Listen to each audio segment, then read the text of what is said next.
Good रंगीला सब भोजपुरिया भाई लोग के हाथ जोड़ के प्रणाम करते नहीं। आई आज प्यार के विषय पे कुछ इंजॉय कर ली। प्यार के दुश्मन तो इतना बाड़े जितना भारत पाकिस्तानों के ना हुई हैं। आ काहे ना हुई हैं जानते नहीं काहे हो जाला लोग। आपन तो व्यवस्था लोग हो गई रहेला तो दूसरा के काहे ना डिस्टर्ब कर लो। ऐसे आई एक दिन हम घूमत चल गई पार्क में तो हमरो मन के इंजॉय करे खातिर तो देखा तनी कि दूगो होने लागल बड़े सर दूगो होने लागल बड़े सर दूगो होने लागल बड़े सर हे तोरा के जाए रहो। अच्छा एगो और बात बताए तनी प्यार पार्क में ढूढ़ी चटना ना जले सर उठ चटना जले सो जिया भिड़ल बड़े सर हे ने दूगो हे ने अगर ठीक है भाई इंजॉय कर लो।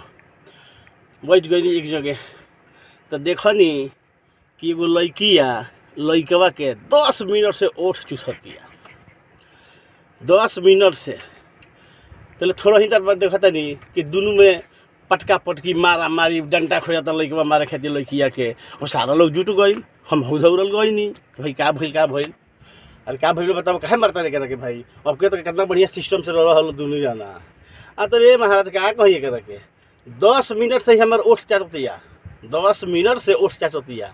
अब बोतल के ही पानी पिए के बाद तो कहतिया कि होता रही जूठ ननू हो इनकर के मुँह आए बाज के छोड़े में ना। यही पर एगो गीत बा बहुत बढ़िया विश्वास बा पसंद नहीं ध्यान से सुनम तो कतना प्यार बा हमनी में यारवा दुनिया के देखा दे हो जा कतना प्यार बा हमनी में यारवा दुनिया के देखा दे हो जा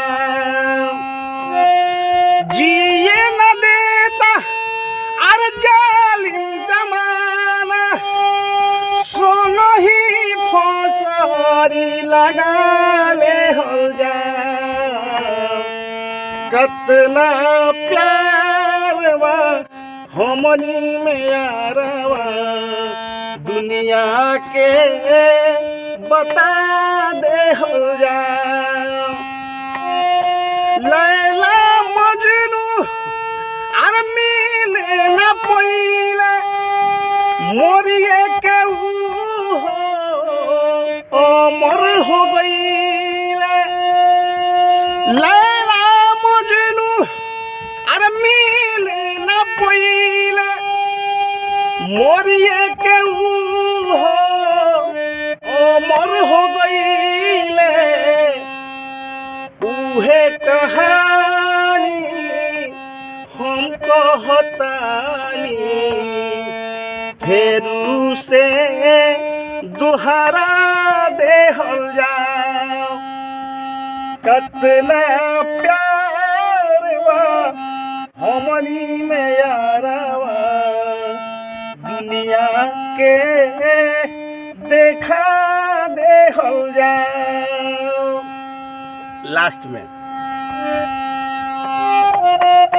हमनी के होखल जाई और स्वर्ग के भागी पापुई हो जमाना के लागी हमनी के होखल जाई और स्वर्ग के भागी पापई सारा जमाना के लागी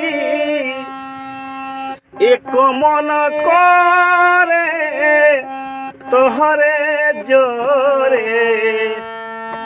एक मन करे तोहरे जोरे रेलिया से गोरदन अरे कटाले हो जा कतना प्यार बा हमनी में गोरिया दुनिया के बता दे हो जा।